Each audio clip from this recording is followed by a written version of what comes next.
जिले के एक छोटे से गांव में सुरेश का घर था।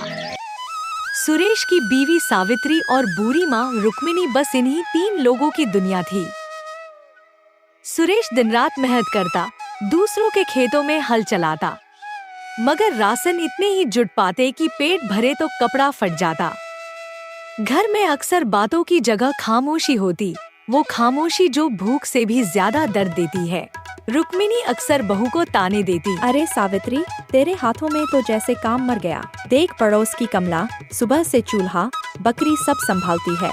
सावित्री बस मुस्कुराती और कहती, अम्मा मैं कोशिश कर रही हूँ, थोड़ा वक्त दीजिए ना। उस रात चूल्हा नहीं जला, चावल खत्म, आटा खत्म और सुरेश शहर गया हुआ था मजदूरी के लिए। अम्मा गुस्से से बोली, सुबह तक कुछ लाकर दिखा दे बहू, वरना समझ ले इस घर में तेरी जरूरत नहीं। रात भर सावित्री करवटें बदलती रही, नींद नहीं आई। बस एक बात दिल में गूंजती, क्या मैं काम करूँ या ना करूँ, कुछ तो करना ही पड़ेगा। सुबह सुबह सिर पर पुरानी टोकरी रखी और निकल पड़ी नदी किनारे।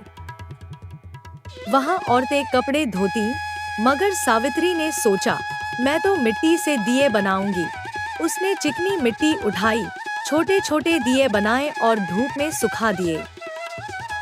शाम को बाजार गई, दुकानदार पहले हंसा, अरे बहू, दिए कौन खरीदेगा अब? मगर सावित्री ने कहा, दिए बिकते नहीं, जलते हैं और जलने से उजाला होता है। धीरे धीरे उसके बनाए दिए बिकने लगे। त्योहार करीब था, औरत लोग सब तारीफ करने लगे। देखो सावित्री को कैसे मिट्टी से चमत्कार कर रही है। कुछ औरतें तो सीखने भी आने लगी। सुरेश जब वापस लौटा और सावित्री के हाथों में मिट्टी के निशान देखे तो बोला, तूने ये सब क्यों किया? सावित्री मुस्कुराई, घर को बचाने के लिए किसी को तो मेहनत करना ही था। सुरेश की आंखें भर गईं, मगर अम्मा अब भी चुप थी। अगले हफ्ते गांव में दियों बाजार लगा। सावित्री के दिए सबसे पहले बिके। घर में सालों बाद पहली बार चूल्हे से खुशबू उठी। अम्मा ने उस रात चुपचाप सावित्री से कहा, बहू, तू तो गंगा की लहर निकली जो बहकर सबको जीना सिखा गई। सावित्री बस मुस्कुरा दी और कही, अम्मा, जब औरत अपने घर को रोशनी देने ठान ले तो अंधेरा टिक ही नहीं सकता।